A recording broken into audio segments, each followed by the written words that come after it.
courtesy to others, please turn off cell phones or other electronic devices which may disrupt the meeting. If attending via Zoom, please have your microphones muted at times when you are not speaking. All items on the agenda other than correspondence and board and staff member reports are considered items for which a board may take action. The public will be given an opportunity to comment on action items on the agenda when the item is heard, and comments shall be limited to 3 minutes per individual or group. Please join me for the flag salute. Salute, pledge. I pledge allegiance to the flag of the United States of America and to the republic for which it stands, one nation, under God, indivisible, with liberty and justice for all.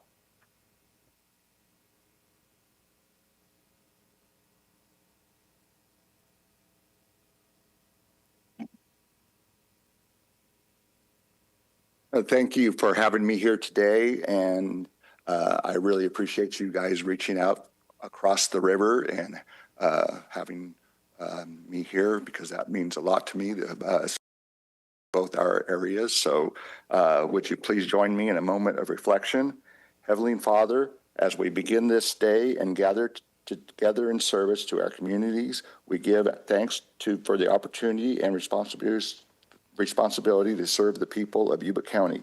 We ask for wisdom for the members of the board, for county staff, for first responders, and for all those who work to support safety, well-being, future of our communities.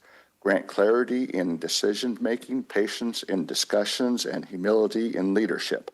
Help us approach each issue not with division or pride, but with sincere desire to do what is right and best for the people you represent. Remind us that behind every agenda item are real lives, families working hard to make ends meet, seniors seeking security, young people building futures, and neighbors counting on steady leadership. May we never lose sight of the human side of public service. We ask for protection over our law enforcement officers, firefighters, emergency personnel, service members, and all who serve others throughout this day. May this meeting be productive, respectful, and grounded in service to others. Amen.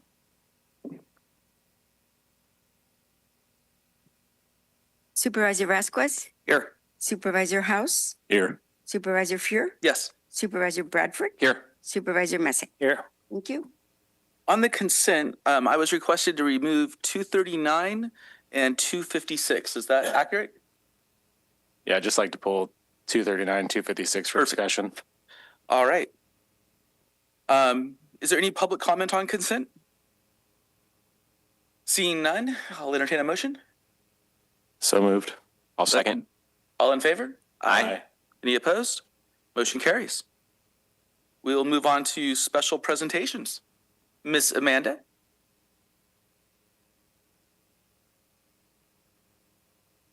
Board, thank you for having me today.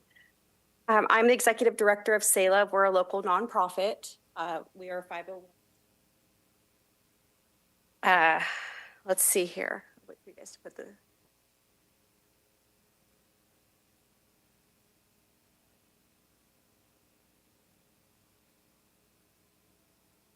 Okay, thank you. All right, for SALA, for Sutter, the SAY stands for Sutter and Yuba Love. So we are in both counties, Sutter and Yuba County. Today I'm going to focus on what we've been doing and what we're doing in Yuba County. Again, I'm Amanda Houston. I'm the executive director. I'll be going on 3 years with SALA. Next slide. Where's it at?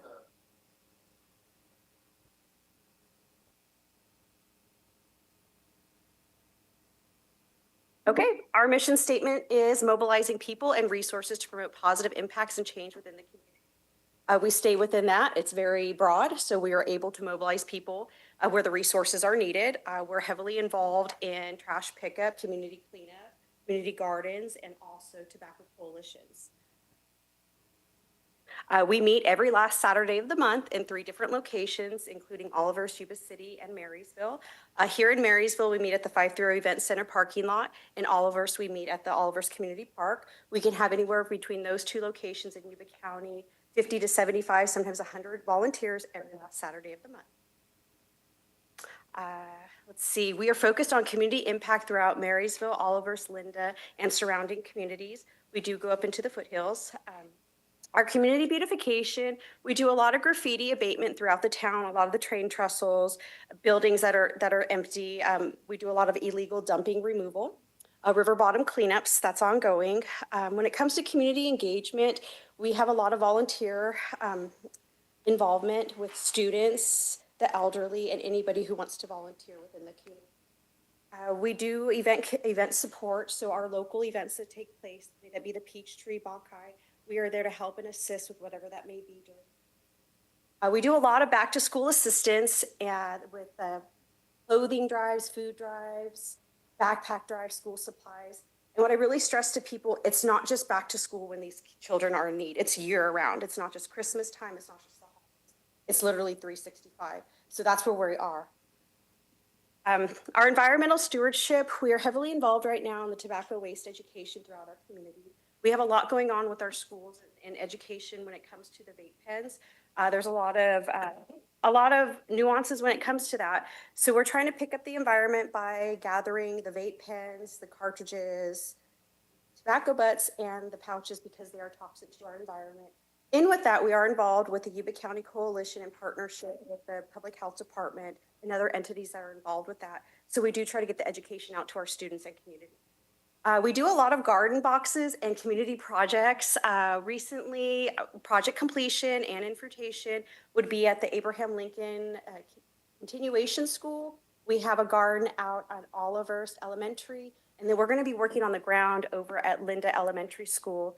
I want to go bigger. I don't want to just do boxes anymore. I want to do land because we have a lot of it and we need to grow some gardens. These are just some pictures of what we do and how we do it.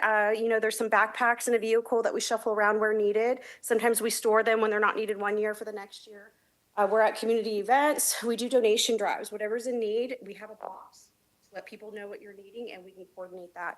We did adopt a park recently, Triplet Park in Marysville. So we maintain that park along with other parks. On our Say Love Saturday, we'll pick up trash. We'll go ahead and do graffiti coverage, whatever it takes to clean up that park.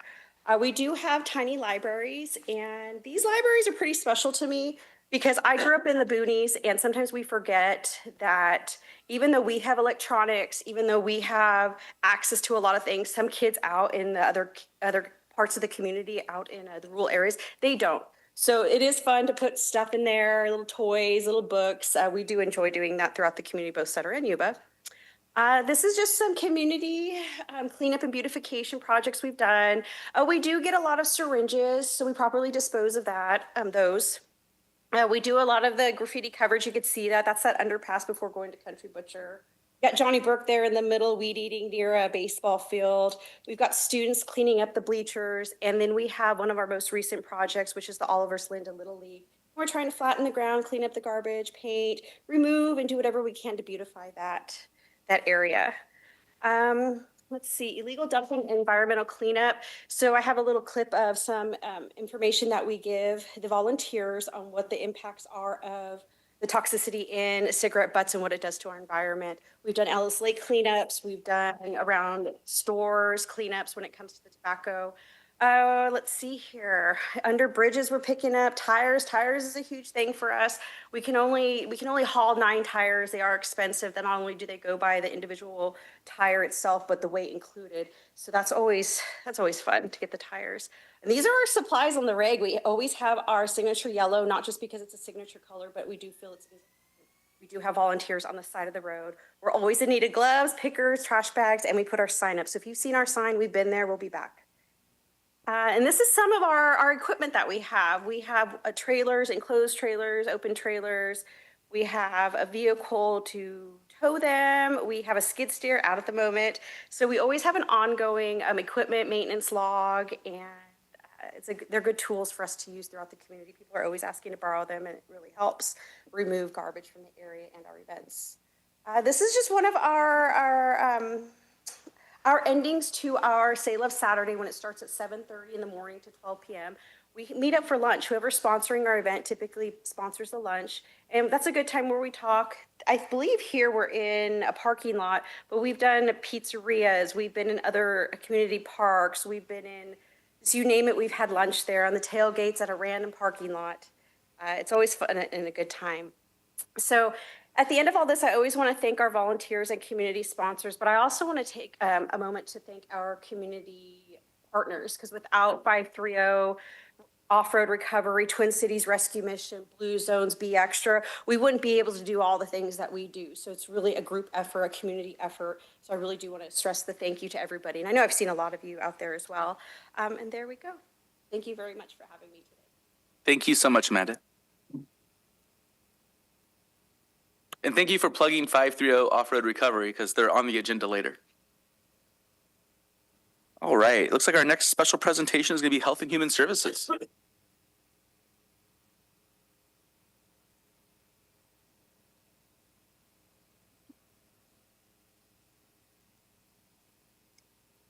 Morning, Chair and members of the board. My name is John Corneal. I'm the Assistant Director for the Health and Human Services Department, and very happy to be up here to share our third quarterly report with you.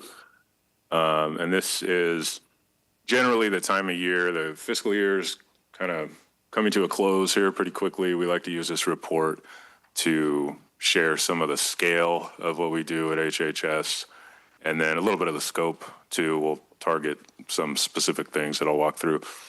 This photo here on the cover is a group photo shot of the recent disaster preparedness training that all staff at HHS attended. We haven't done this since 2023 was the last time, so it's been a few years. That training initially, when we did it the first time, was won a CSAC award. So we were able to spin that up again. And one of our goals after this most recent training was to make it repeatable, very repeatable. We plan on doing it every other year just to make sure that we have everybody ready to go in the event of a disaster. We also have a smaller scale disaster training that we'll just do on premises at HHS, but this offsite one at the fairgrounds, we want to do that every other year. And this last one was a really big success. There's a quick shot of your executive leadership team at HHS. And the first area we'll look at is the public assistance area. And we've got some of the statistics here for the areas, and try and move this a little bit. We'll go there. Okay. So when we look at the fiscal year 25-26 year to date statistics, those are through the month of April. So not all of the statistics make sense to extrapolate out through the remainder of the year, but if they do, you probably add about 20% onto most of them. So when we look at residents receiving CalFresh, it's about the same as it has been in years past, around the 19,000 mark, maybe trending down a little bit. Residents receiving Medi-Cal also is about the same. Percentage-wise, our population in Yuba County continues to increase, so that percentage of those residents receiving CalFresh and Medi-Cal is decreasing. And then this is, I don't have that memory. Oh yeah, residents receiving CalWorks. Also roughly in the same neighborhood of just over 4,000, but again, it's going to be a lower percentage given the increase in population. If I may, just out of curiosity, why do you think that it's been a slight decrease? I don't have a good answer for you offhand. I did want to mention we probably will see another decrease of some magnitude. I don't know if it'll be slight or more substantial, but this little hexagon here down in the corner about upcoming changes due to H.R. 1. That's the Trump administration's One Big Beautiful Bill. There were some significant impacts to the social services programs that HHS administers, including some work requirements and then some cost sharing changes for different programs. And those in practice will also continue to drive down enrollment and when did the work requirement get implemented? What's that? When did the work requirement get implemented here? So the work requirement for the medical programs won't be implemented until 2027, and then the work requirement for CalFresh is coming really soon. we won't experience it until about 3 months after that because it's a 3-month window that you can continue to receive CalFresh for. So that'll probably be in September when we start to see those numbers kind of fall off due to that. Okay, so there was already a slight decrease before the work requirement. Yeah. And then maybe I misunderstood. The work requirement for CalFresh, I understand. Did you say there was a work requirement for Medi-Cal? There will be a work requirement for Medi-Cal as well. Yeah. And we're trying to prepare for those new changes, but we don't know right now what that impact is going to look like. There have been some numbers shared, but a lot of people can't vouch for the accuracy of what that looks like. So as we get closer to probably our next quarterly report, we'll have better information for you as far as how it's actually going to impact the community locally here. Okay. And then just to make sure I understand, the people who are receiving Medi-Cal that are disabled don't have the work requirement. People who are able-bodied have the work requirement? Yeah, the same is true for CalFresh. There's a list of exemptions. Okay. Disability is one of them. And then the requirement of work for the Medi-Cal, is that going to be like 6 hours a week, or do you know what that number is? Oh, I don't. That's escaping me right now. We have a little handout we can provide for you if you'd like it. Volunteering at Say Love, does that qualify as the work requirement? There are, Jamie can Because help us. Amanda, There are volunteers. you're about to get a whole bunch of volunteers. Hi, so some of the reasons in the decrease in numbers currently are for multiple reasons. So there were some regulation changes, but also we've had a lot of new businesses in the area and minimum wage has increased. So we're thinking that could have caused some people not to be eligible anymore. As far as the work requirements for Medi-Cal, John's correct, it starts in 2027 and there's a 20-hour-a-week requirement. 20 hours a week? Yes. Okay. So we are working right now to educate the population. We're going to be meeting later this month with community partners to educate in the volunteer program. So we're working really hard to get the population to know the rules. Okay. But there's several exemptions too. Okay, and so but the volunteering does count, so they can go stock shelves at the restore, and that counts as their 20 hours. It could be a combination of things. So maybe they're working part-time, but not 20 hours, but then they can volunteer. So it could be a combination. Okay, great, thank you. All right, I'm going to move on to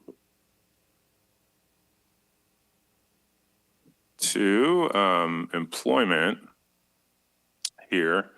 And we just looked at, so make sure I'm not confusing here, we're looking at the number of residents in this final column here receiving CalWorks.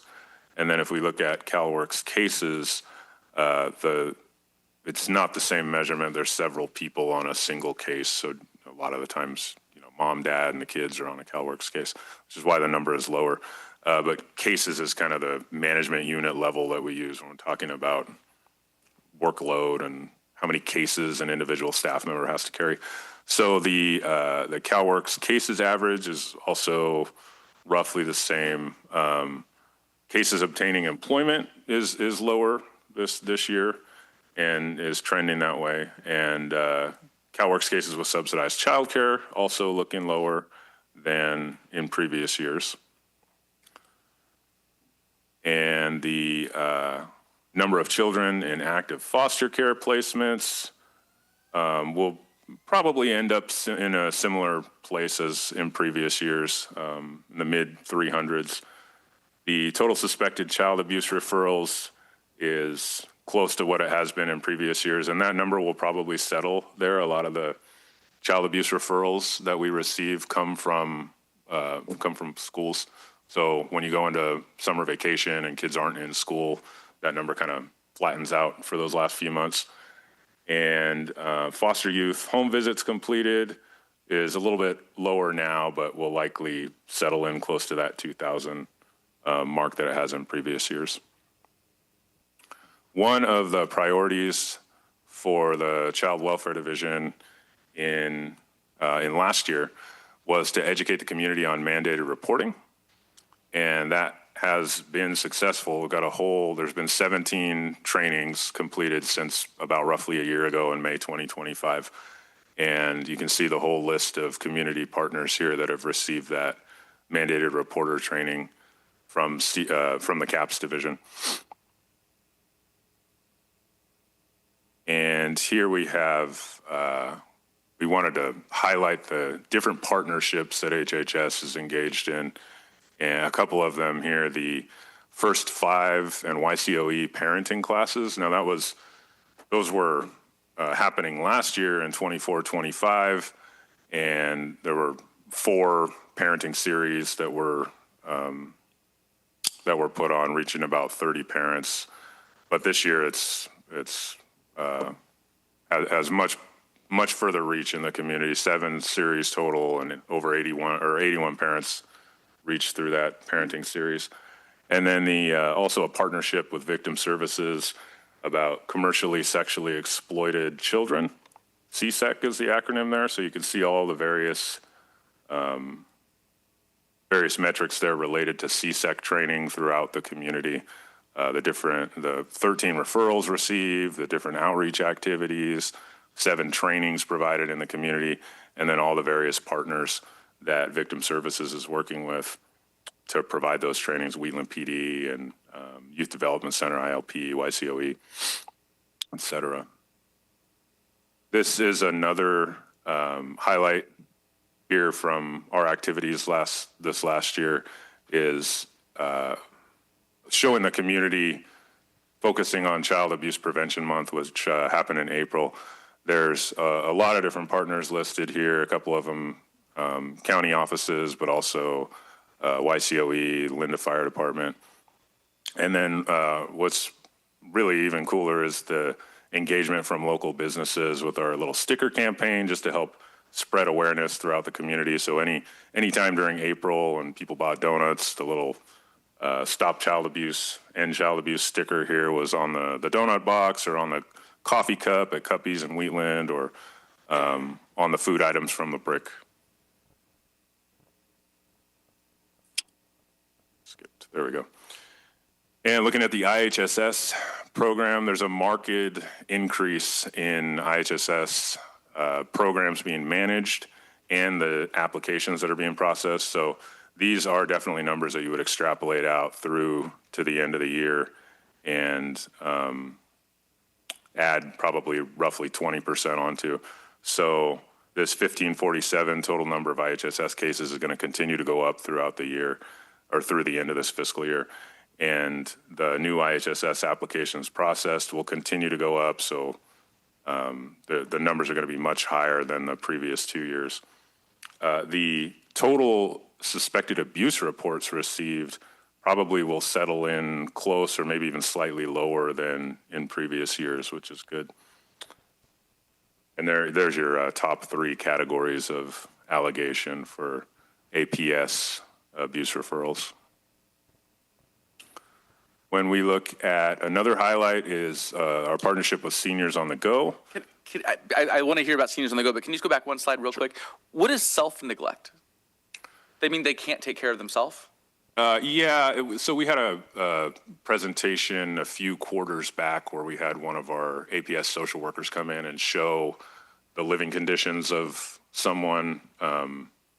And she came in along with a whole team of people and helped remediate that and clean up their trailers. It's those sorts of circumstances. So when we call that abuse, that's the part I guess I'm confused about. Are they abusing themselves? I probably am not the one to speak to that programmatically about the definitions. Okay. I mean, I understand self-neglect being an issue, but it's weird that it would be under the abuse category. Does that make sense? Yes, so self-neglect would be neglecting one's hygiene or medical care. Sure. So I wouldn't say it's technically abuse, but self-neglect is a referral reason. Why do you guys put it under the abuse category? It would be a reason for reporting, but not technically self-abusing, if that makes sense. So it's self-neglect, and then there's abuse by others. So the perpetrator, in that sense, there wouldn't be a perpetrator, it would be themselves. Okay. Oh, yeah, let me clarify. Maybe I misspoke, or I don't want to get tangled up semantically here about it being strictly listed in the abuse category, but what Jessica's explaining is that the Adult Protective Services unit, they get referrals from the community about seniors that need to be checked or adults that should have somebody Right, and that's check good. on them. It's odd that it's in the abuse category, because I probably misspoke cool. there. So, but it is one of the top 3 reasons for a referral into the Adult Protective Services Division.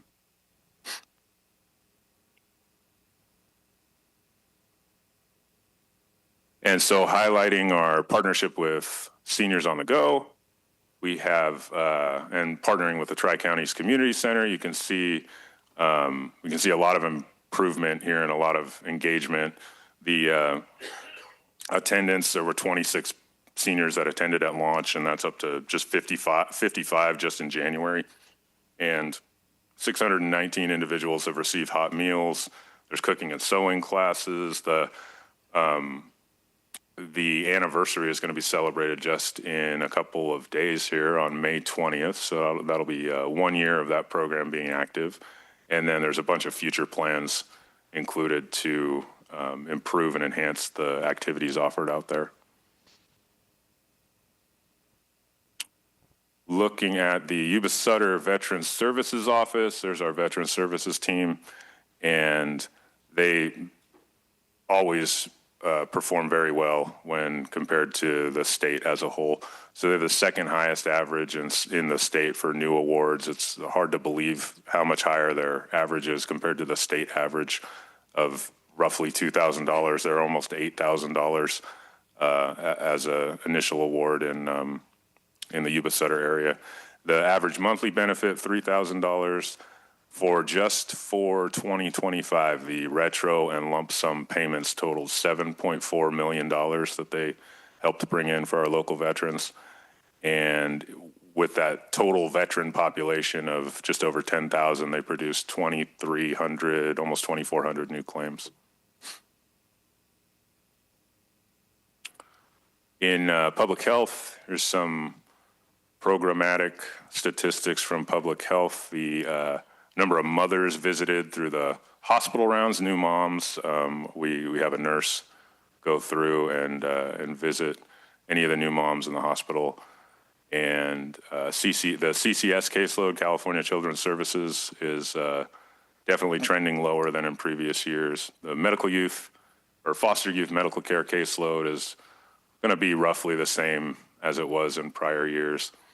And the substance use navigation referrals, those will end up higher than in any of the previous years, which is a good sign that our partners and people internally at HHS know that resource exists. And we wanted to share here one of the milestones that is nearing completion for the community health assessment and community health improvement plan is the interactive parks and recreation map. Lots of help received from Public Works and the GIS unit. This map launches in July. It looks very cool. It's mobile forward. You can pull it up from anywhere. A nice GIS map with a bunch of filters and be able to find any parks that are near you or parks that meet specific criteria that you have, if it needs to have a water feature or anything that you're looking for. It'll be a great resource to check out yourselves and to share with all your constituents when it's live. The targeted go live date is in July here at yubacountyparks.org. Just a simple website you can pull up. You don't have to download an app or do anything. There's no gatekeeping with any of the information.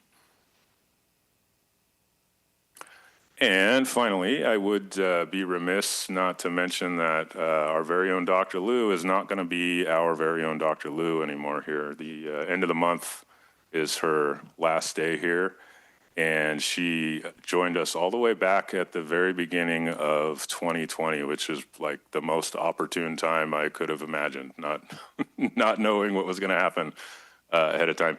So, she's been here a long time. She's moving over to Sacramento County, and we wish her well. And that is the end of my presentation. Happy to try and help with any questions anyone has. Through the chair. Just want to say thank you to start. Lots of impact in our community, and you see the statistics. And I mean, part of me is happy that the numbers of people on the government benefits list is dropping, and for the right reasons. So it's good. But I do have a couple of questions on the Veterans Services side. Joel took over last year, I believe, and are we seeing the trends still the same as these benefits are awarded? Are these previously awarded benefits that are just coming to fruition, or are we still seeing new benefits coming through for these veterans? So I think all the numbers that were listed on that slide were for the year of 2025. So that I could go back and look at them, but the average award value, that was for 2025. Everything was for that year. So Joel was there for part of the year. I don't know exactly how those numbers are trending for 2026 so far. We're only in for a few months, but all of that was with Joel at the helm for a Okay. Yeah, I just know we had Marvin pushing hard for a lot of years, and if we're still seeing the benefits of that, I'm hoping we're paying attention to what the long-term trends are, because I know these things take a lot of time to get awarded. And then HR1 effects, we kind of talked about a little bit, but so one of the exemptions is a high unemployment rate. Does Yuba County meet that unemployment rate? I see heads shaking. No, we don't meet that exemption. Okay. And then another question is, with our illegal population losing services and kind of being pushed into emergency Medi-Cal situations, have we changed direction there? Are we staffing that up where people are going to be available to handle the influx of, or is there even an influx of people applying for emergency Medi-Cal services? We have not seen that as of yet. Okay. Our numbers actually have been going down. Okay.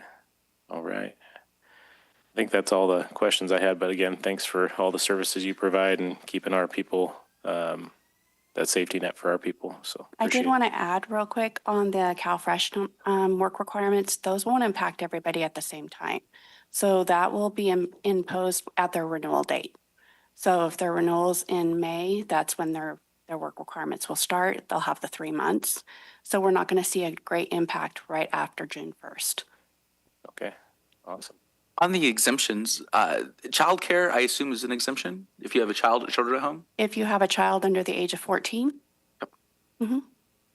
And we do have a really good flyer that we've been handing out to the public. We've been doing a lot of CalFresh outreach.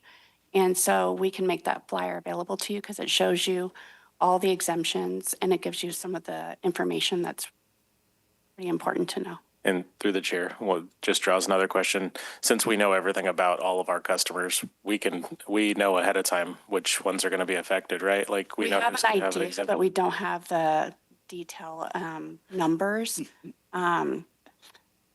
With the system, it has there's not the information in our CalSAW system showing everybody to the detail. So it may show those that may be impacted, but it doesn't show us to the detail of who's already meeting those requirements. Okay. Is there a way for you to set up a safe spreadsheet where you can plug in? Because I mean, we know how many kids they have to qualify for benefits. We know. We're So able to filter down some of those exemption areas, but those that don't meet the exemption, we're working currently with a contractor on pulling out those that are actually already meeting the work requirements or who's volunteering. If they're earning their housing, that's meeting the requirement as well. Okay. Yeah, I just want to make sure we're being proactive, because I know a lot of the times we'll send out a flyer, we'll have a flyer available or have a website available, but people don't utilize it. You got to kind of push it out to them. Our staff are currently sharing that with customers as they're calling our office or coming in as well. Perfect. Thank you. You just mentioned a housing requirement. So obviously CalFresh, CalWorks, but Section 8 isn't underneath your guys' purview, right? And so does the HR1 affect Section 8? Will there be a work requirement for those Section 8 people as well? No. Okay.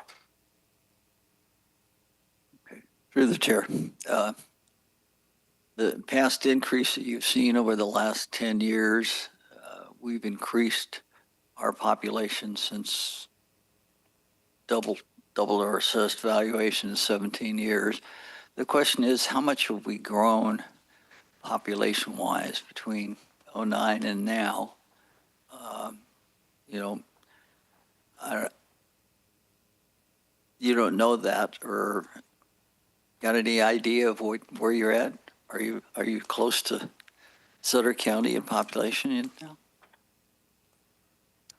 We're talking in cases carried or individuals? Cases overall population of the county itself from '09 to now. I would have to go back and check census data to compare us to Sutter County. I don't have that ready at my fingertips. I would think that knowing why we're growing or how we're growing each year would be a help to the departments to plan future events and narrowing down the statistics as we try to do that. But Yeah, I always find a lot of the information that CDSA presents quarterly about the new housing builds and the business development to be really a good indicator of where we're growing and how we're growing population-wise.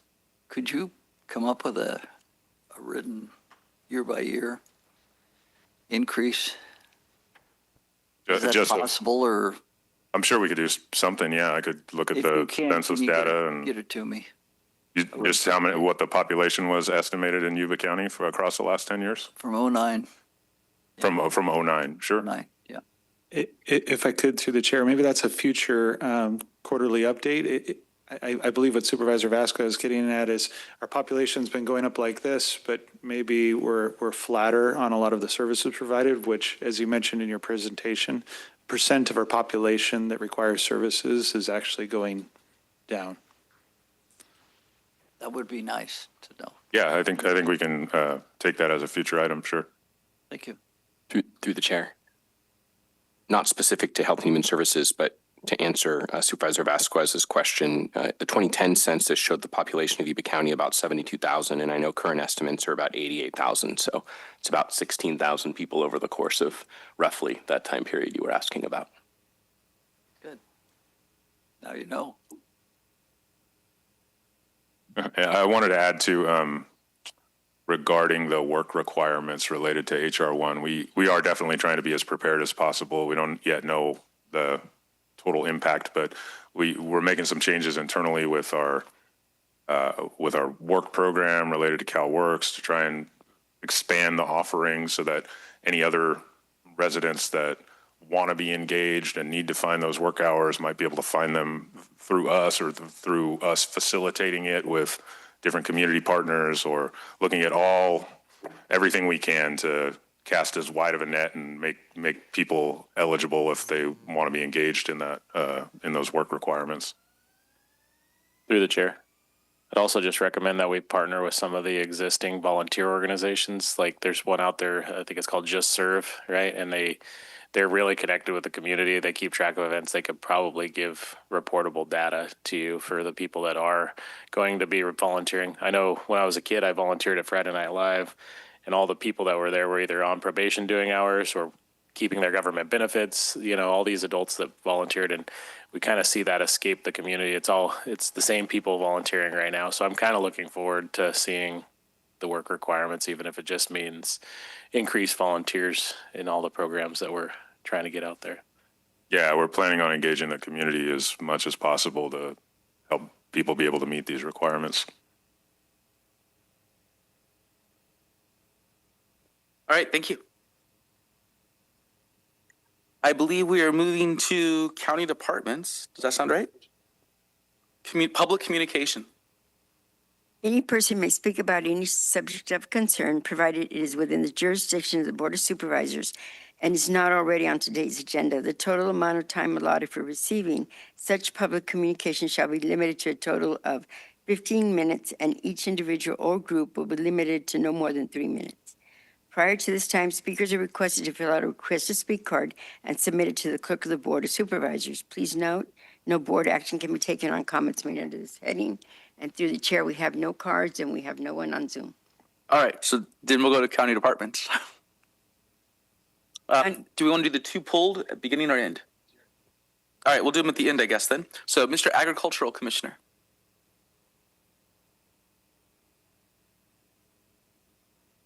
I will go ahead and read the item. It is agenda item Find it, 250, which item is your? 224.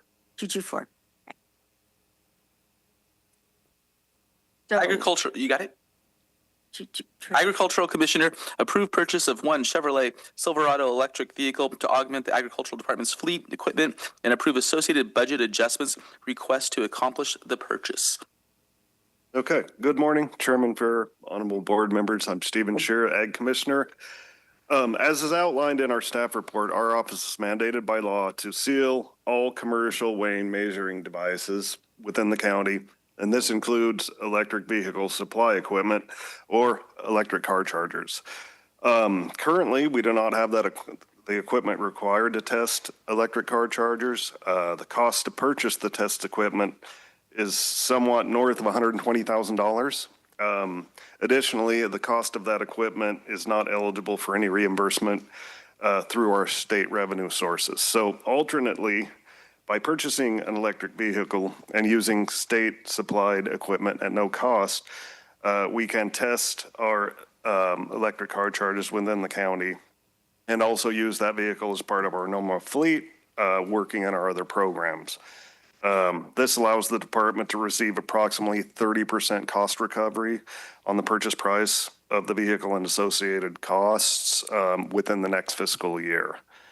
The purchase of the vehicle and associated costs will be funded by unanticipated revenue and salary savings. And with that, do you have any questions? Through the chair, what's a gas Silverado cost? Any difference? The purchase price of this vehicle was roughly 65 base price, I think. Just from personal experience, I think a half-ton truck costs about 55 nowadays. I don't know. And this cost is the cost for this vehicle? The cost of this vehicle is roughly, I have it, I didn't. There you go. So the cost of the vehicle is $75,000. And then we also have the charger is more, and then the rest of the money is for the installation of the charger. Now, the current president's situation right now is backing off of purchasing a large amount of electric vehicles because of the cost difference. I'm just curious as to why we would go ahead and spend. What's the difference in the price? So the big difference is, in our case, is we need electric vehicles so we can charge, so we can do the testing of the electric vehicle chargers. If we don't have an electric vehicle, we'd spend roughly $120,000 on equipment that we would put in a gas rig and do that testing. So this way, we have a vehicle we can use. We're kind of being the guinea pig, I guess, for electric vehicles in the county. But we can use that in all our other programs, and then it's just a cheaper option for us than spending $120,000. We don't receive any offset from just buying the equipment without a vehicle. Okay. So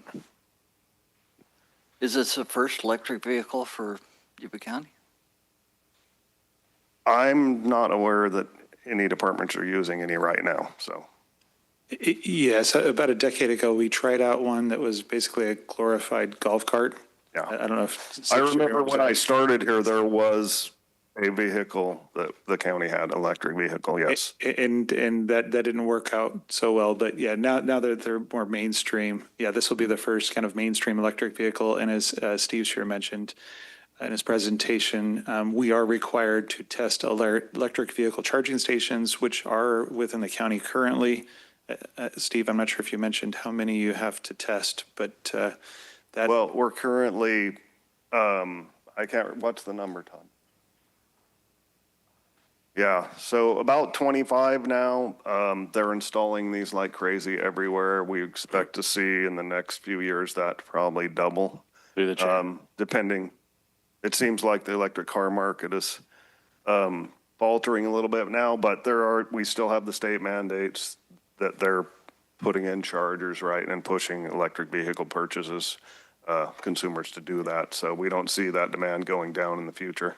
And through the chair, I don't see any issue with this because I see it as a tool, right? A testing tool. It's a cheaper option. You get 30% recovery. It's a good deal. Better than buying the tool and not having any way to utilize it. But I also think we need to, as a county, look and make sure that if we are out doing these charging testings, that we're charging appropriately, right? If we're putting our seal on it. So maybe we need some type of fee update to max that out. If we're only putting in one gas station every 3 years and we're putting in 20 chargers in that same 3-year period, maybe we're not charging enough for our inspection. Right. So currently the state is just ramping up, right? All counties are in the position they need to buy this equipment, ramp up, start testing. LA County just spent $2+ million just to buy the equipment to test. So this is funded by device fees. We do charge a device fee for these now, same as gas pumps and all that. However, that fee is probably not going to cover it.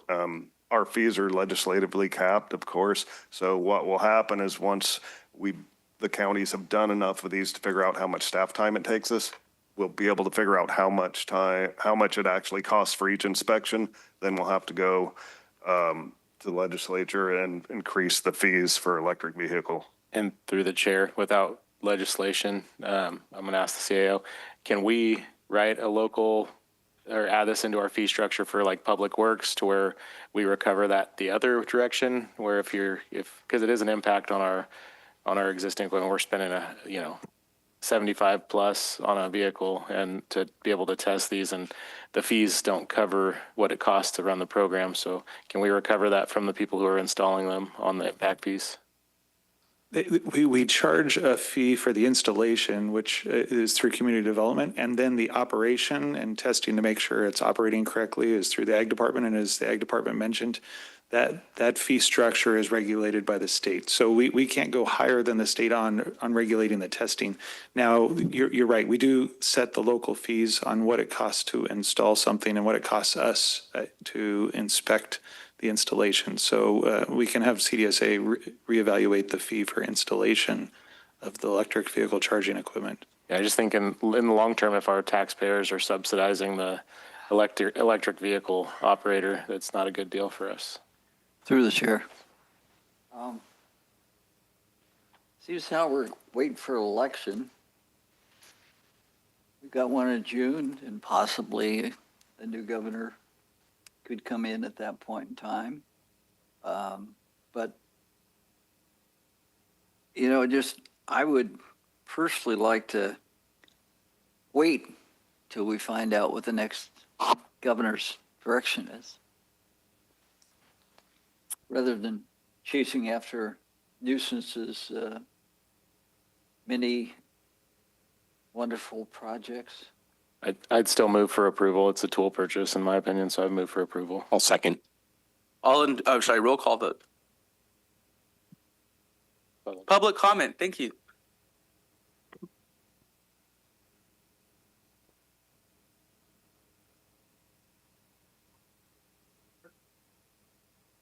Are there any contractors that could conduct this activity that we could farm this out?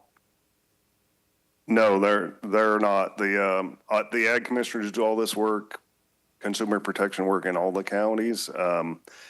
We're specially certified to do it and have all the equipment. There are registered service agents that they fix them when they install them and fix them when they break, but we're the ones that go out and verify that the consumer is getting exactly what they pay for. Second question, are there any other counties near us, Sutter, Butte, Sacramento, that already have this equipment that we couldn't have them perform this instead of us investing up front?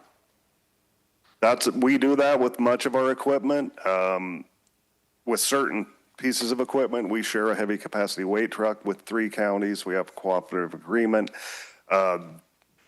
This is not, it is something we could possibly do that, but most counties are just stepping that up now and figuring out, we don't know what a lot of counties don't know what the workload is yet, how much time it's going to take us. So until this develops a little bit more, it's very difficult to figure out what the workload is and how many counties could share that work. We have busy seasons, so we'd have to figure out what months you get the piece of equipment and somebody else does, depending on other schedules. So that is something we do when it's feasible. So you haven't done any preparatory investigation or even reading through the instructions to see what the test involves and actually just doing it to kind of get you a time frame? We have an idea. We have an idea. Tom, through the chair. Yeah, as far as decorum, I think the questions need to be directed to the board, and then the board can direct whether or not you respond. Okay.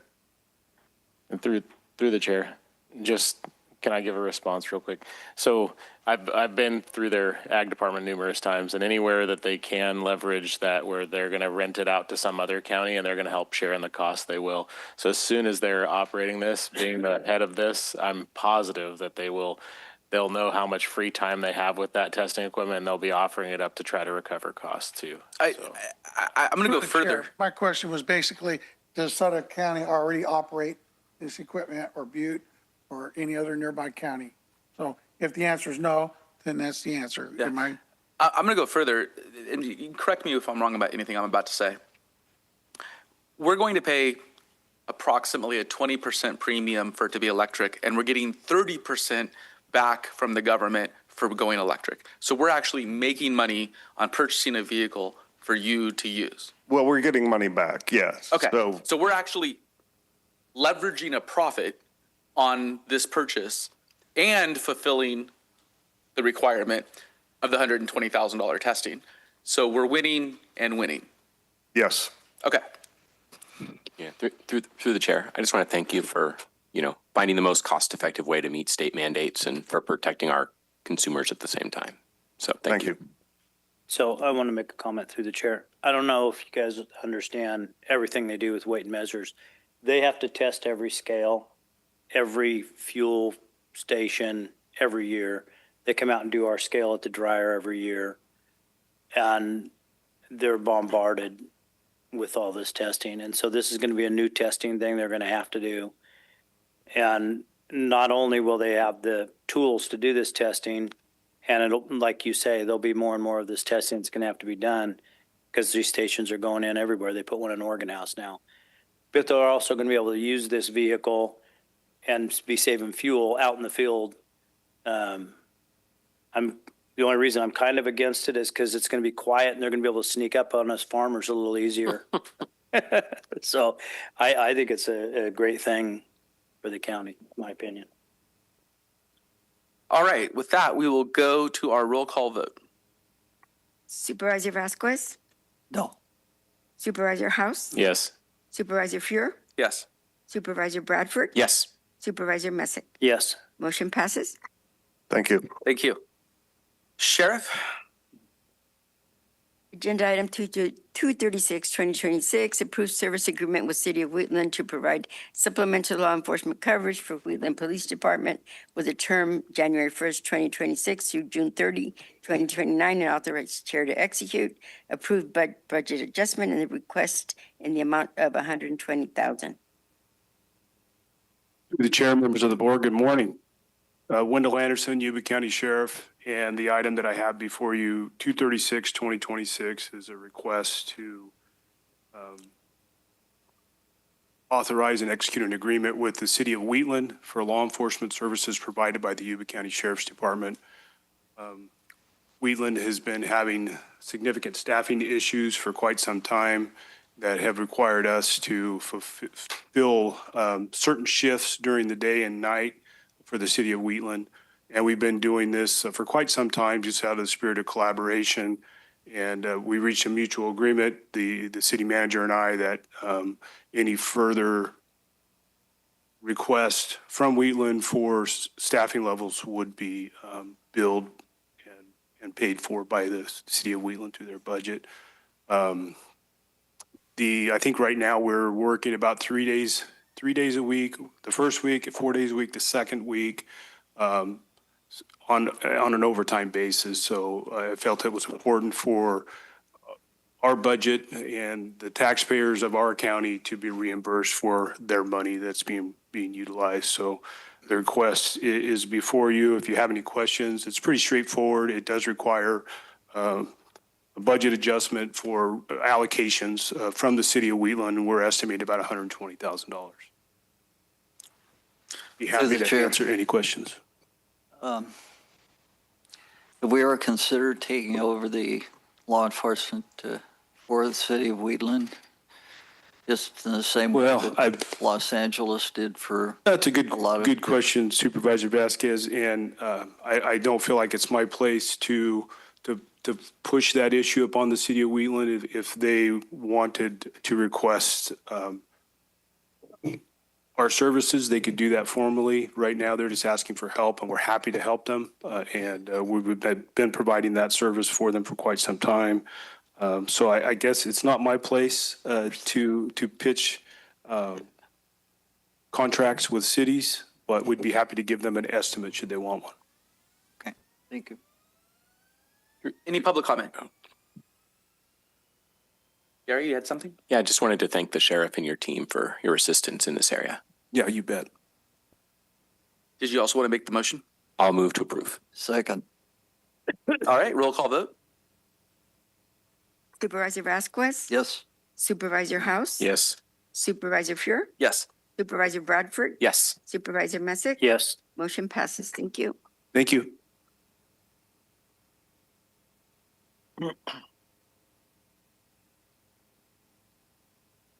Ordinances in public hearings. If you challenge in court the action. Mary. Oh, we had Mary, two we pulled. Two we pulled. Thank you. Does the board have a preference on which one's first? Nope. So was it 236?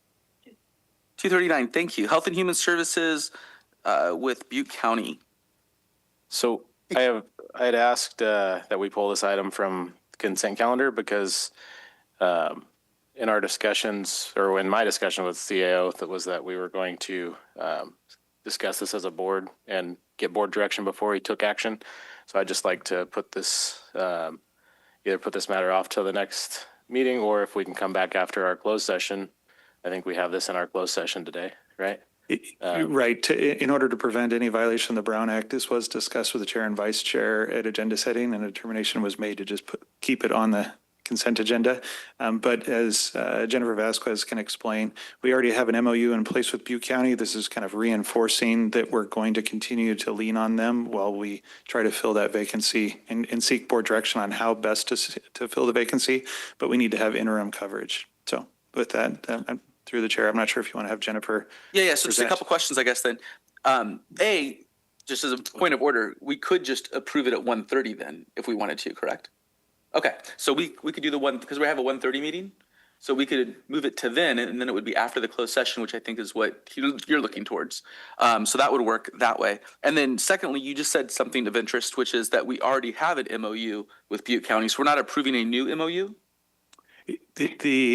I'll let Jen, I don't want to step on Jennifer's presentation too much, but yeah, she can fill you in on what we have currently as an MOU and why we felt it was necessary to bolster or amend that MOU. Yeah, we needed to revise some of the language from the existing MOU, which only covers when our health officer is absent, not when the position is vacant. So we modified the language so that we had interim coverage on record as required by the California Department of Public Health. So there's a health and safety code that requires we notify the Department of Public Health that we have a health officer of record. And so this is for the interim coverage, not just what we had through the other MOU.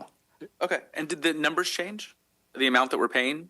So the other one is reciprocal coverage, where we cover each other when each other's health officer is unavailable. This one does have a cost associated with it. So if they are to provide us coverage, it's at the blended rate that the health officer in Butte County is paid, which is $166.26.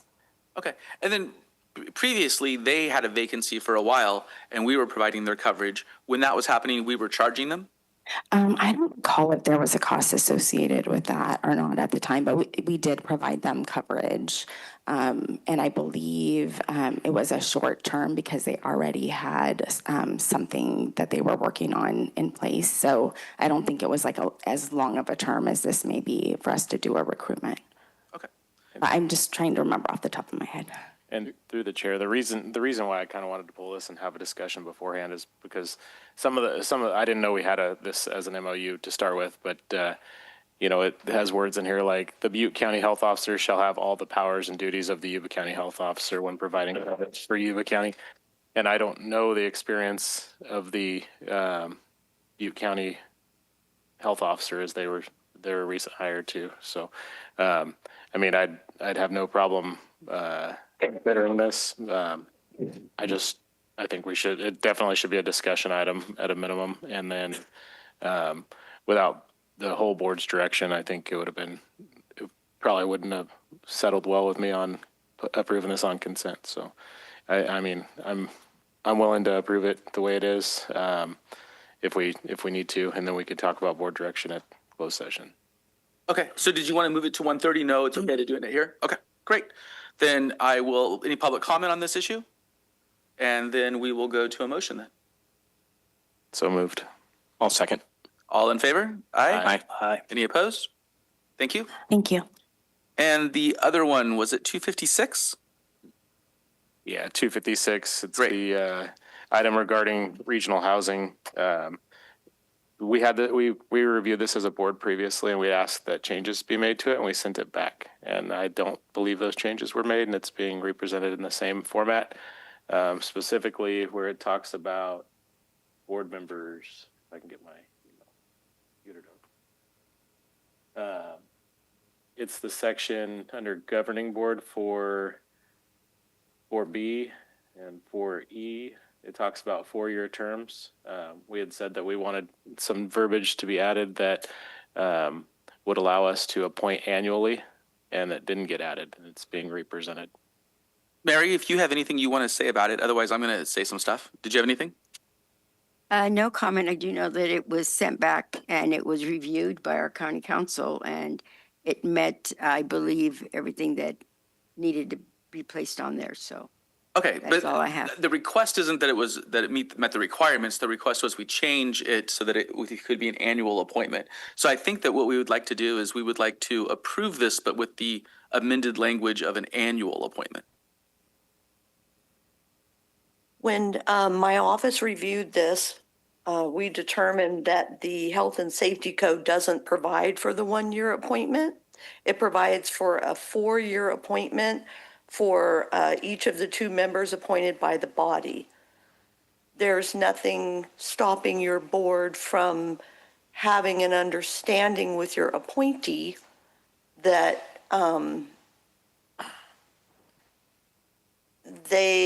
it doesn't, I guess what I'm saying is it doesn't keep someone from resigning prior to their 4-year term. The question I think is can the board remove them prior to the 4-year? And this was a concern not just on this board. It was on a different committee that we have as well. But I just we wanted the ability. So we had changing supervisors. So that would leave us to leave a ousted supervisor as a member of the board if we didn't approve it that way. That's what we asked for, was to have it amended. Yeah, I think at one point, and I don't know if it was me or you guys, I think that ought to be on every appointment we make, every board appointment. We can always, every year, put it on consent to reapprove that person, but if there's an issue, we will have zero ability to remove them when we do a 4-year appointment. Because I actually looked into this for an appointee, and I just really think everything we do, every commission ought to be an every year reappointment. It's not going to take any time. It just goes on consent, but it gives us the ability that person's a problem. Yeah. We can not reappoint them. We can remove them. So I think that we're okay with this particular thing of including Lake County, but I think that this and other positions, we just want to make it clear that the board can remove and replace. So if I could through the chair, so for the item before you today, it wouldn't change the outcome because by code it requires a 4-year appointment. But what you're asking for is the board to have or if I heard correctly through Supervisor Messick, is to have a new process where we do a reaffirming of these 4-year appointments each year. Gives the board an opportunity to have a discussion if needed. We just change it to a 1-year appointment for everything. Everything's a 1-year That's appointment. something, Supervisor Messick, we can't do by code is what county council is explaining to us, which gets back to why the language is presented to you as it is today with the 4-year appointment. But processes and procedures that we do have the ability to change. That's where we can take a look at opportunities there. And I guess what I want is the clarification. We have right now, before we do any changes, the ability to remove somebody from a 4-year appointment. Is that correct or not correct? No. No, it's provided for in statute how this person would be removed. So you could handle it on the front end in your appointment with an understanding with your appointee about it. But as far as once they're appointed, and if they don't voluntarily end their appointment after 1 year, they're on it for 4 years. Okay, so the front end solution is they sign an extra piece of paper saying, I understand I'm at the will of the board? I think that you could probably do something allowing a waiver of the 4-year term as far as their understanding that notwithstanding the 4-year term, they're choosing that at the end of the 1 year, they are going to resign from it. Or not necessarily resign, but they're at the will of the board. Is there any possible way we can just make a new county rule that any appointment we make is, even if it's a 4-year board, every year it's up for review at the board's discretion, and we can remove them or not reappoint them on every board? Because having them decide whether they want to go off or not won't solve the problem we have. We have problems with at least one board in my district appointee that we now can't remove. He's going to be on there till 2027, through 2027. Council, is there an explanation as to why the statute's written that way, the 4-year versus allowing local boards to do appointments on an annual basis? Was there a reason why they wanted the 4-year? I could look into the legislative history and get back to your board on that. I don't have it right here handy. Okay, so I think what we're going to do then is we're going to go ahead and vote on this because it's state legislative requirement that we can't change. But we would like to direct you to go ahead and create the wording so that we could do the front load that you mentioned of that conditional. Okay, does that work? Okay, great. So I will entertain a motion. I'll move to approve. Second. All right, and this was just all in favor, say aye. Aye. Aye. Any opposed? Yes. No. Was there any public comment? Okay. We have one opposition, so it's a 4-1. That sound right? All right, guys. We will be done then with the 2 items that were pulled. We will move on to ordinances. If you challenge in court the action or decision of the Yuba County Board of Supervisors regarding a zoning, planning, land use, or environmental protection matter made at any hearing described in this notice, you may be limited to raising only those issues you or someone else raised at such hearing or in written correspondence delivered to the Yuba County Board of Supervisors at or prior to such hearing. Public comments will be limited to 3 minutes per individual or group. First agenda item we have is 169-2026. Public hearing, hold public hearing, and adopt resolution approving fiscal year 2027 budget for Glen Hill Landscaping and Lighting District.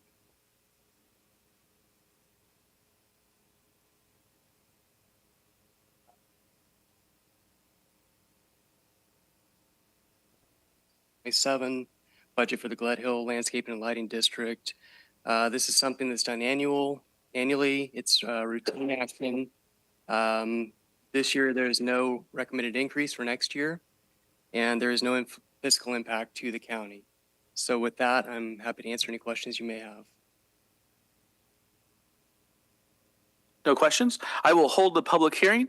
I will open it for public comment. Seeing none, So moved. I will close the public hearing. I'll second. And is this a roll call vote? Supervisor Vasquez, Yes. Supervisor House, Yes. Supervisor Fuhr, Yes. Supervisor Bradford, Yes. Supervisor Messick. Yes. Motion passes. Thank you. Proceed. Next. Yep. Next agenda item is 171, 2026, public hearing, hold public hearing, and adopt resolution approving fiscal year 26-27 budget for Linda Lighting Maintenance District.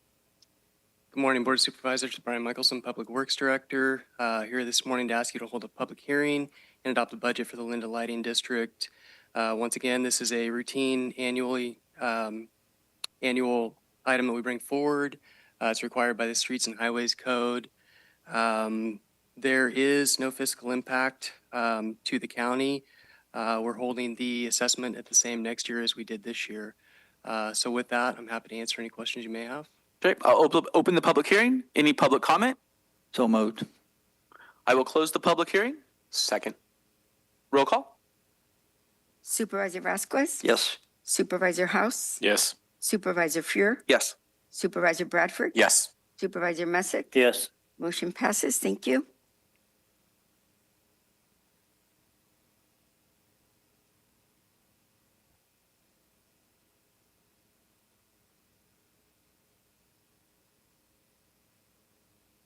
Morning again, Board of Supervisors. Brian Michelson, Public Works Director, here to ask you to hold a public hearing to approve the county service area summary for fiscal year 26-27. Every year we bring this forward to the board with an annual summary of what our estimated revenue will be for all the CSAs combined. This year we estimate that at $6,409,786.26. That being said, there's no fiscal impact to the county. Therefore, I ask that we hold a public hearing and approve the summary. All right. I will open the public hearing. Is there any public comment? I will close the public hearing. So moved. I'll second. Roll call. Supervisor Vasquez, Yes. Supervisor House, Yes. Supervisor Fuhr, Yes. Supervisor Bradford, Yes. Supervisor Messick. Yes. Motion Thank you. passes. Thank you. Brian, before you go, I did have an issue to talk to you about, I think it was road maintenance with Mr. McWhorter and Craig. So if you could arrange to make a meeting and do that, that'd be awesome. Yes, Thank you. absolutely happy to do that. Thank you. Next agenda item we have is 226-2026, public hearing, hold public hearing, and adopt resolution adopting required findings and authorizing purchasing agent to execute an agreement with Eco Green Solutions and on-bill financing with Pacific Gas and Electric for energy improvements and to execute any and all necessary documents upon review and approval of County Council. Good morning, Board, County Council, CAO.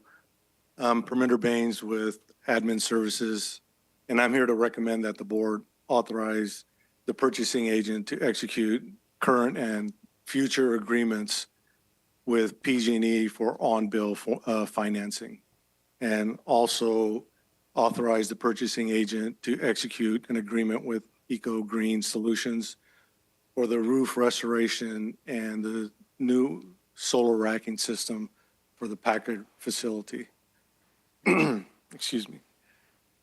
Currently, the roof at Packard is failing and we need to replace it or restore it. It's our obligation per the lease agreement to maintain that roof. And in order to do that, we're going to need to remove the solar system or solar panel system and then reinstall it, just like we did here at the Government Center. And we're estimating approximately $3 million to do that. We were putting the RFP together and PG&E reached out to us regarding a new program that they have, the on-bill financing. It's basically a zero interest loan that they provide. And we pay it back with energy savings. And as it gets replenished, we can reuse those funds for other projects for energy savings. And they have select vendors that they use that are pre-approved. And we used Eco Green Solutions to come and assess our facilities. And they assessed our facilities, and we can have some energy savings at the North Annex, which is occupied by Office of Ed, and the Packard facility. And what we can do is replace the existing lighting with LED light fixtures and put in variable frequency drives on our HVAC units. And as we had discussions with EcoGreen, they're also looking at our roof at the Packard facility. Like I said, it's a new program, so they submitted an application to see if that would qualify. We still haven't heard back from PG&E yet, but their proposal is for $650,000 for restoring the roof and $450,000 for the solar racking system. So approximately 1.1 million, significantly less than the 3 million that we're estimating that it's going to cost if we go out to bid. So we're recommending going, giving me the authority to sign the agreement with EcoGreen. And EcoGreen is here if you have any questions for them or myself. Through the chair. So these costs, removing the panels and repairing the roof, those are going to be also used in calculating the total profit. Total profit or total cost? Your net profit. Well, from the net using cost. solar versus. Yeah, we are going to be, it's going to take them approximately a month to remove the solar and put the solar back on. So we will have some loss in energy production within that month. I know, but you got an expensive roof repair that will be put in the cost Through the chair. calculations for your total. I think what he's asking is normally you give us a report about how much money our solar system makes us in profit, like how much savings we've had and how much money we make. Are you keeping track of all these things, like removing these skirting or these mounts and putting them back on, the added cost and the damage to the roof that probably wouldn't have happened if we didn't have solar? Is the juice worth the squeeze? Is it worth continuing this on, the cost savings? Yes, we do need to do this because the roof is failing. So in order to repair the roof, we do need to remove the solar. Would the roof last longer if we didn't have the solar on there? And did the solar savings cover the cost of the damage that's going on with the solar on the roof? Yes, I would have to say yes. I haven't did that calculation, but yes. So you're saying that we're actually going to stray from California's reporting of savings by solar by including all the things that are costs to repair? Sorry, can you repeat that? Okay, you're going to put all the expenses in, which includes the roof repair. Yeah, in your next report, could you include all the expenses it cost us to have that solar system on the roof, not just how much we made on the megawatts and kilowatts? We can do that, yes. Okay. Rather than the normal California way. Okay. All right, I will open the public hearing. Is there any public comment? All right, I will close the public hearing. moved. I'll second. All right, roll call vote. Supervisor Vasquez, Yes. Supervisor House, No. Supervisor Fuhr, Yes. Supervisor Bradford, Yes. Supervisor Messick. Yes. Motion passes. Thank you. Thank you.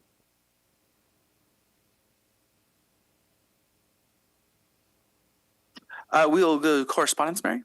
Yes, correspondence, we have 229-2026, received 2 notices from California Fish and Game Commission regarding location of hearing to adopt regulations relating to Central Valley sport fishing and the Klamath River Basin sport fishing, and notice of decision not to proceed with California Code of Regulations Amendment. Then we have 248-2026, received notice from Wheatland Union High School District regarding adopted developer fees to be effective June 15, 2026. And agenda item 249-2026, receive financial statement and independent auditor's report from Feather River Air Quality Management District for year ending June 30, 2025. Thank you. Under individual board matter items, for the allocations from our funds, can these go on consent in the future, or do they need to be separate? Jump in on that one. Right. They do require the board to approve. I don't necessarily think that they need to have their own item, but it was an opportunity for the board members to present. So let's just, as a regular rule, we'll have it on consent unless the board member would love to talk about it. So if you would love to talk about your item, Andy, now is your chance. Okay. Well, had a little experience with a mobile dental van and found out that it really improved the kids' school grades by having their teeth fixed. So any number of children up in Yuba-Sutter where they don't have access to that. So they needed $30,000 to do all the things that they wanted. I didn't have $30,000, but I had $10,000, so I thought I would give them the first 33%. Hopefully it makes a big change. Great. It's a great program. Is there any public comment? I assume, Andy, you would like to make the motion? Move to approve. I'll second. Okay. All those in favor? Aye. And motion carries. And then we will move to District 2's presentation. Okay, as many of you guys might know, our Yuba County Museum of History is trying to get roots in our county. They have a lot of historic material, being one of the oldest cities, a gold rush city, and having, a lot of different heritages here in the county, and being the fact that our county is kind of defined by water and gold, it's really important that we teach the next generation about that and maybe give the opportunity for field trips and things like that in our community. Well, the Museum of History nonprofit has gone forward and secured a building on 3rd Street. They have been donated that for the first year. They need help with renovating small things like putting in racks, painting, preparing to display this history. It'll be a storefront setting, and eventually it'll turn into something bigger. For those of you who don't know, Sutter County started their museum similarly in a storefront manner, and it moved on to what it is today. I'd love for our county to put this $5,000 forward to start off this museum movement. And I just encourage others to look for programs along the way to invest in our community's history. So with that, I'd move that we approve the $5,000 District 2 Priority Fund. Great. Second. And then was there any public comment? Seeing none, all in favor? Aye. Any opposed? Great. Carries. And then for mine, as we heard from Say Love, it's just a group that is out there helping clean up the community. And so I'm attempting to support them in all that they do. I so move. Second. Any public comment? All in favor? Aye. Aye. Motion carries. And we will be moving on to board and staff member reports. And that will start with Andy. Riddick? Yeah, so I'd just like to, for the second meeting in a row, request a resolution supporting the efforts of the Yuba River Endowment for the scholarships that they provide to Yuba County youth. They're over $100,000 this year, I believe, same last year, and several years before that, and large numbers as well. So I'd like to request that we get that. Does the board agree that we should have that? Okay, looks like we have consensus. And then I'm hoping to kind of spur some innovation in West Linda. We're still in major need for a middle school out there, and nobody has a plan. Nobody has money. There's no bill or no bonds going to pass anything else. So I'd love to get a presentation at our next meeting from Paragon to see how they operate their charter school in Marysville, and see if there's any interest, maybe forming some relationships with them to encourage them to expand to West Linda. Those kids spend an hour a day or 2 hours a day on a bus to get to school, to go to other sites throughout the county because we don't have the right facilities for them. They're some of our lowest income students.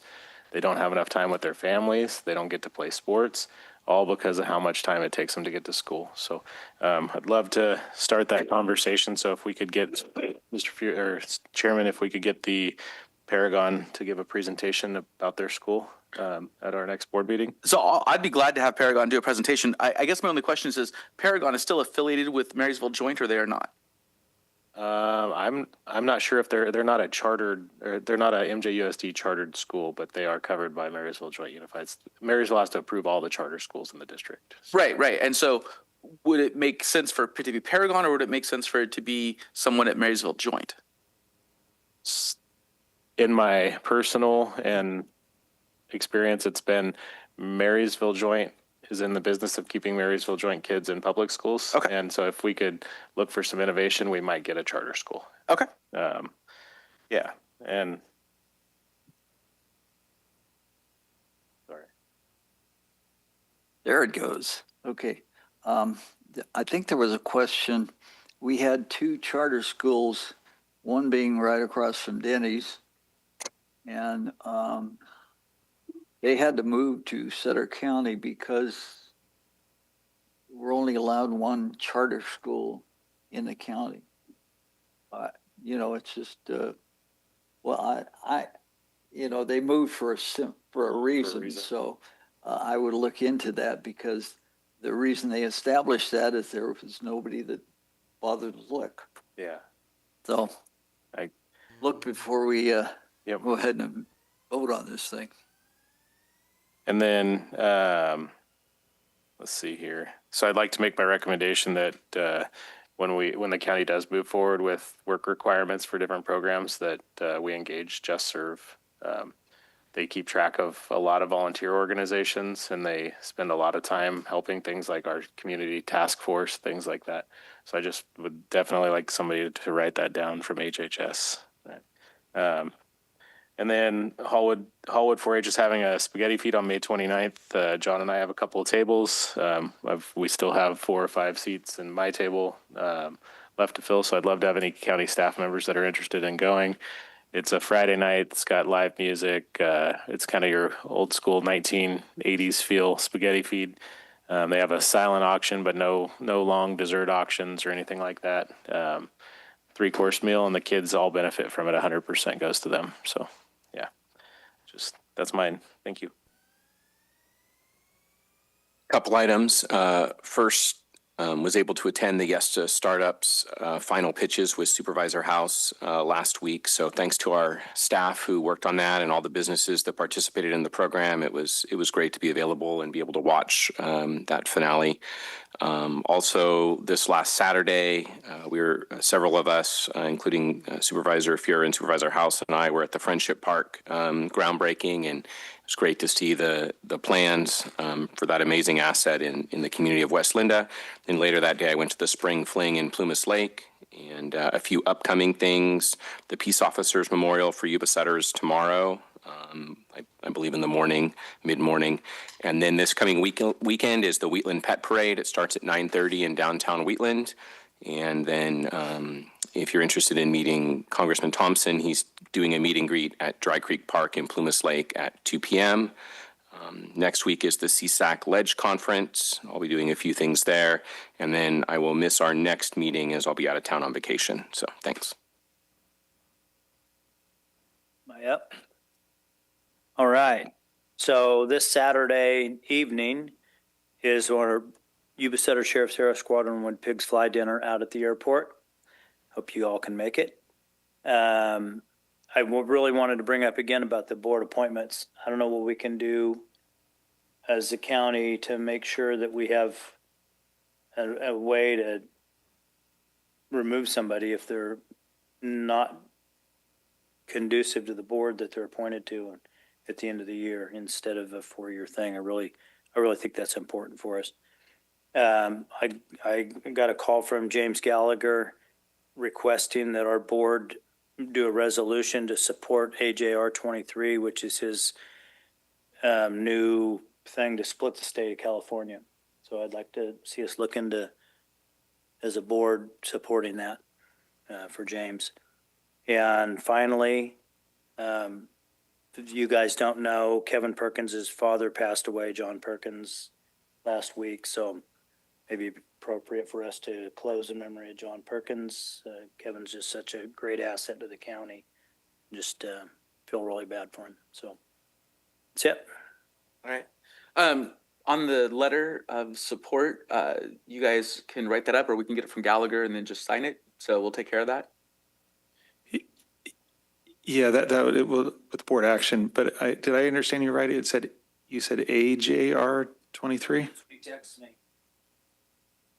Okay, joint resolution. That's a little bit different than a bill. Gotcha. I could have him forward something. Yeah, why don't you have him draft and send us what he wants? Okay.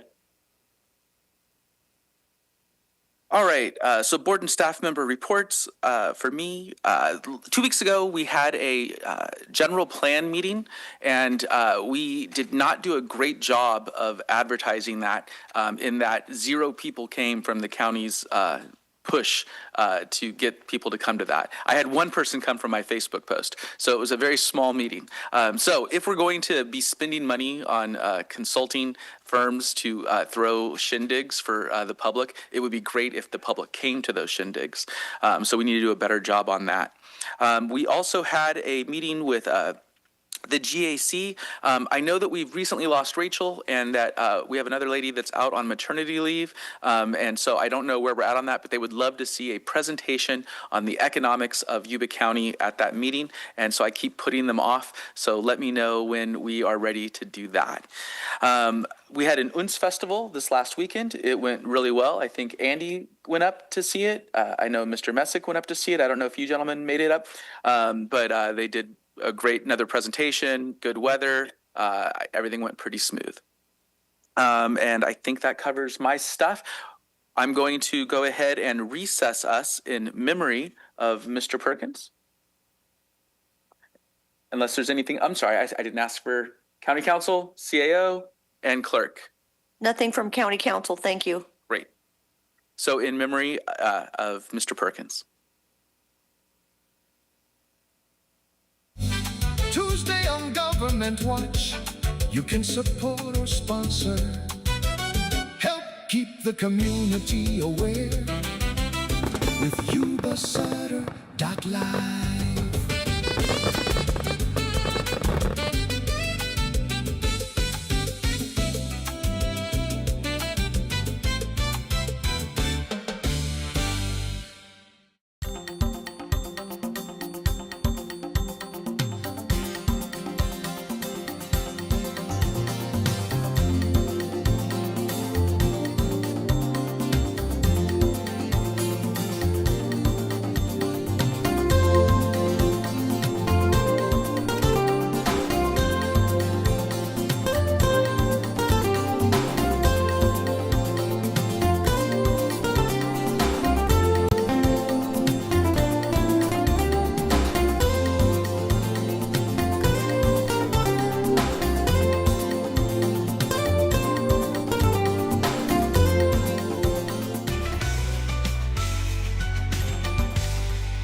Yuba-Sutter.LIVE.